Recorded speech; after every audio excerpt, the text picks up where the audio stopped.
for the situation. And I've said this in the back, you know, a lot of people try to create a lot of stuff around this. So again, please, with all the respect, I was gonna ask for Jon Jones in the White House, but with everything that happened, it's not the right time to talk about it. You know, he's in a division that there's still some interesting fights. I don't know. It's just, I like the guy so much. We'll see. We'll have to talk about it. I just don't see why, unless he wants to retire, why throwing him in at heavyweight. Champ is not likely to ever happen to any of us again. So Tom can have the heavyweight championship. I don't really care about it.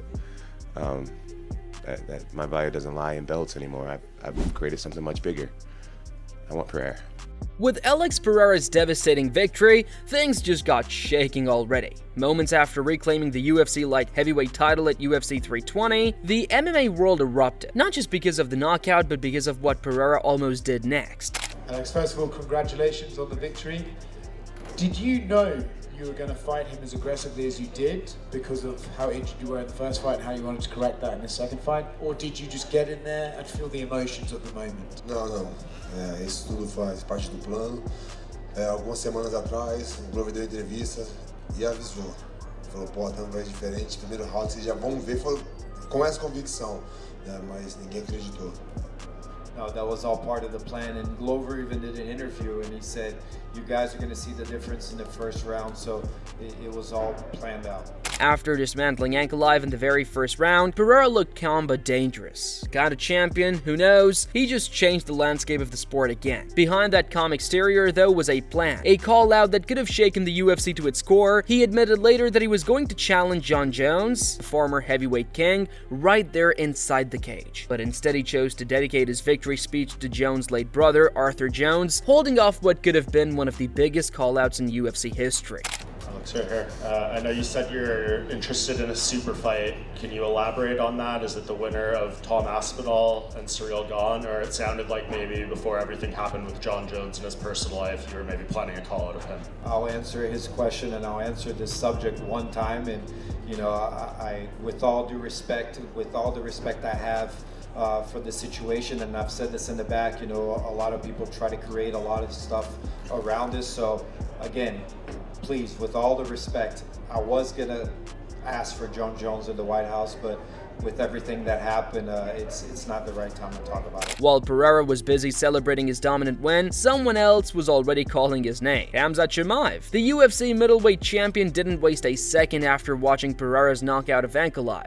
Posting on X, Chimaev congratulated Pereira but quickly reminded him that they still had unfinished business. It didn't take long for fans to go wild over the possible showdown between two of the most dangerous men in the sport. But Pereira, fresh off his win, brushed it aside. He appreciated the message but made his intentions clear. He wasn't interested in defending his belt just yet. He wanted something bigger. He wanted a challenge at heavyweight. For him, Chimaev could wait. Jon Jones was the true target. Awesome. Last one from me. I don't know if you're aware of this yet, but middleweight champion Khamzat Chimaev has called you out and said that congratulations, but now you guys need to finish your business. Are you aware of what business that is, and are you interested in him moving up to fight you at this stage? Obrigado pelos parabéns, mas eu quero uma super luta, igual eu falei, pô, quero lutar no peso pesado. Então, só agradeço só pelos parabéns. Thanks for congratulating me, but all I want is a super fight. I want to fight at heavyweight, but all I can say is thank you. That bold plan wasn't just talk. Even before the fight, Pereira had already gone straight to UFC CEO Dana White with a major request. Just hours before stepping into the octagon at UFC 320, Pereira approached White at the UFC Performance Institute and told him he wanted to move up to heavyweight. The timing caught everyone off guard, and even Dana himself. White admitted he was surprised to see Pereira at the PI on fight day, especially talking about another division before even reclaiming his belt. So today I was at work and I had a bunch of meetings over there this afternoon, and I went over to the PI and he was over in the PI. And I'm like, well, you're the last guy I expected to see here today. What are you doing here? And they were telling me, we want to fight at heavyweight. I said, how about we win tonight and focus on tonight, and then we can talk about, you know, heavyweight. And I don't know. What is your hesitation about him going up to heavyweight? He's mentioned it a few times in the past. He always wanted that John Jones fight, and I understand why maybe that fight wasn't appealing to you, but what is your reservations about sending him to heavyweight at this point? Probably that he was a middleweight. He was a middleweight, and he's going to jump up 2 weight classes in the UFC. It's not like jumping up 2 weight classes in boxing. It's a big jump. White told him to focus on the task at hand, beat Ankalaev first, then they could talk about moving up. At the time, White wasn't convinced. The UFC boss has been hesitant in the past about letting Pereira jump into the heavyweight division, especially when John Jones was still the champion. He explained later that the jump from middleweight to heavyweight isn't like anything in boxing, it's massive. He worried about how Pereira would handle the biggest men in the sport, calling it a big leap. That might not make sense unless Pereira is thinking about retirement. And as far as Yuri's performance... And it's not that I have any reservations about it. I mean, the guy is he's in a division that there's still some interesting fights. I don't know. It's just I like the guy so much. We'll see. We'll have to talk about it. I just don't see why, unless he wants to retire, why throwing him in at heavyweight makes any sense. Other than I just end up saying he wants to do it so bad, I'll just say yes. I don't know. Still, Dana couldn't deny the kind of fighter Pereira is. He praised the Brazilian for his warrior spirit, calling him one of the best athletes the UFC has ever worked with. According to White, Pereira's willingness to fight hurt, take short notice bouts, and challenge anyone makes him a dream to have in this organization. And while White didn't commit to the heavyweight move just yet, he admitted that with Pereira, nothing's off the table. I just don't see why, unless he wants to retire, why throwing him in at heavyweight makes any sense. Behind the scenes, discussions about heavyweight possibilities were already heating up. Pereira's walk-around weight had become a topic of conversation, and Joe Rogan, one of the most respected voices in the MMA world, added more fuel to the fire. During his chat with Daniel Cormier, Rogan revealed that Pereira had come into fighting some of the best names. That number stunned fans. It meant Pereira was already walking around at heavyweight size even before competing at light heavyweight. He could be a 3-division world champion for the first time. And it's, look, Tom Aspinall is a large obstacle. That's a giant man that is never going to make middleweight, never going to make light heavyweight. That is a true heavyweight. Tom Aspinall couldn't make 225. No. He's huge. Yeah. Because he's ripped at 255. Yeah. So that's a real heavyweight. I'd like to see him fight again at 205. I got to be honest, man. I kind of like the guy that dominates a little bit, especially when it looks like that. But it looks like that. I mean, that was revenge. Well, Yuri Prochazka has fought Alex Pereira twice. So in our fighter meeting, when we talk about Ankalaev, that would have been a fresh matchup, whereas Carlos Ulberg has not fought him, so maybe he has the inside lane. Well, Rogan saw opportunity where others saw risk. He told that Tom Aspinall, the current undisputed heavyweight champion, might soon run out of challengers. With John Jones retired and Ciryl Gane next in line for UFC 321, Rogan argued that if Aspinall ran through Gane, Pereira could be the perfect next opponent. He pointed out that Pereira's striking skills, power, and confidence could make for an explosive matchup that would shake up the division. Ulberg versus Yuri for an eliminator. Or for a vacant belt if Poetan's doing his thing, If Poetan decides to go up, look, he's 38 years old too.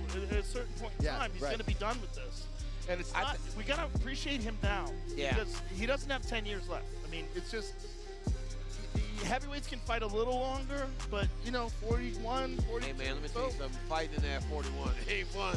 It ain't fun at 41. I'm telling you, I don't care how good you are. But, we said a year ago when we talked about Pereira, he's only been in the UFC 3 years, and now we sit here. He still has less than 4 years on the roster. It's nuts. I really don't like to think about that because it's such a crazy stat that someone could dominate the way that he has. Rogan wasn't alone in that thinking. The MMA community started buzzing about the idea of Pereira versus Aspinall, a clash between two knockout artists from different worlds, but while fans were thrilled, not everyone was convinced. Joe Rogan, one of the biggest voice in sport, not just this one, saying that he is supporting the idea of Pereira versus Aspinall. We know Aspinall will do it. He already tried at 300. We know Pereira will do it. He has a chance to set history, which is not likely to be broken in our lifetimes. Champ is not likely to ever happen to any of us again. Tom Aspinall himself didn't seem impressed by Pereira's rise. In a recent interview with TNT Sports, the British champion claimed that Pereira had been given favorable matchups on his way to the top, suggesting that he hadn't even faced strong wrestlers. Aspinall argued that Pereira's struggles against wrestling-heavy opponents showed clear weaknesses, and that fighters like Ankalaev had posed real stylistic challenges for him. I think the matchups were quite favourable to him up until this point.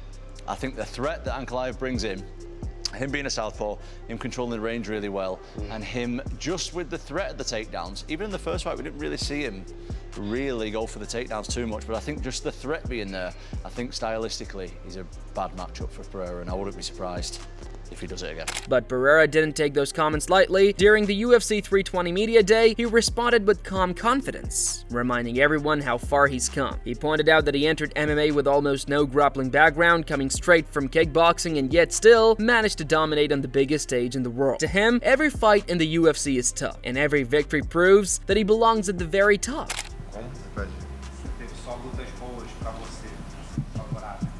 Não, a gente tá falando da maior organização, né, que é o UFC, pô, vindo do kickbox, sem experiência em luta agarrada ou experiência no MMA, e pô, e olha o que eu fiz, né? Então a gente tá falando do mais alto nível, né? Então se colocar o pior do UFC para lutar comigo na minha categoria, isso seria desvantagem para mim, e então eu não consigo entender. Yeah, you know, we're talking about the biggest organization in the world. I'm a guy who comes from kickboxing. I had no grappling experience, literal experience in MMA, and we're talking about the highest level of the sport. So if you were to put the worst guy in the UFC against me, I would be at a disadvantage. So now, after reclaiming his light heavyweight crown, Pereira stands at a crossroads. On one hand, there is a stacked 205-pound division filled with names like Ankalaev and Jan Blachowicz, who could still challenge him. On the other, there's the lure of heavyweight glory, the chance to make history by conquering a third division and facing legends like John Jones or even the reigning king, Tom Aspinall. What do you make of Alex Pereira talking about becoming a 3-division champion? We spent a bit of time together. Obviously there's a language barrier and stuff. He doesn't really speak English that I'm aware of, at least. We went to did the press conference. We sat next to each other. He was literally, I was here, he was there. He was quite frosty when I met him. Definitely not happy chappy, do you know what I mean? Got off the press conference and my dad said, oh, like, how was it? I said, do you know that Alex Pereira? He said, yeah. I said, he thinks he can beat me, you know. And my dad was like, what do you mean? I don't know, I can just tell. And I literally could feel off him. He wasn't posturing, he wasn't like trying to intimidate me or nothing. I just felt like he had in his mind, maybe I'm just making it up, I have no idea, but when I heard that he wants to move up to heavyweight, I wasn't surprised. For Dana White, it's a delicate balance. He understands Pereira's ambition, but believes there is still more to accomplish before making the leap. Yet he also knows Pereira is not a man easily stopped. The Brazilian's hunger for greatness has always pushed him into new territory, and the idea of a heavyweight super fight seems to be burning brighter with each passing day. I'm at a place now where, you know, like I want to take what I find to be super fights. I don't want to fight dangerous up-and-comers anymore. I want to fight dangerous, established champions. So Tom can have the heavyweight championship. I don't really care about it. That my value doesn't lie in belts anymore. I've created something much bigger. I want Pereira. Behind all the hype, one thing's clear. Alex Pereira is the heartbeat of the UFC right now. From middleweight to light heavyweight and now possibly to heavyweight, his rise has been nothing short of spectacular. Every fight he takes seems to rewrite the expectations of what's possible, and whether it's Khamzat Chimaev calling him out, Tom Aspinall questioning his credentials, or Joe Rogan campaigning for a heavyweight debut, the spotlight firmly remains on him.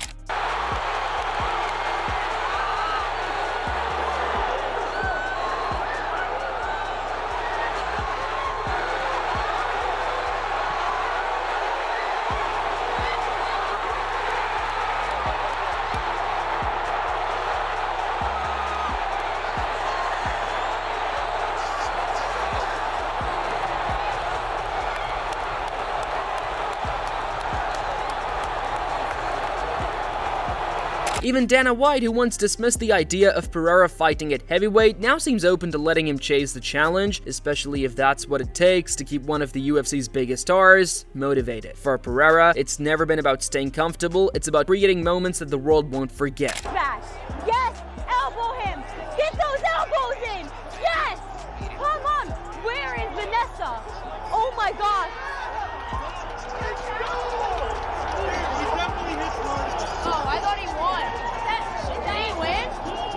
if that moment turns out to be Alex Pereira walking into the octagon against Jon Jones, possibly at the White House event, it could become one of the biggest fights in UFC history. Fans can already picture it: two legends, two eras, and one octagon, where only one walks away with a legacy of greatness. Maybe regain that spot as one of the UFC's biggest stars. He's a little bit older. You want to sort of make the most out of what you have right now with the UFC, with Alex Pereira. You know, he has kind of gone through a lot of the 205 division. We'll talk about what's next for him in just a second. The future of the UFC's most dangerous man is hanging in the balance, and whether he stays at light heavyweight to defend his crown or jumps into the lion's den at heavyweight, the next chapter of Alex Pereira's career is already one of the most anticipated stories in combat sports. And one thing's certain, wherever Alex Pereira goes next, the entire MMA world will be watching, because when Poden speaks, divisions shake.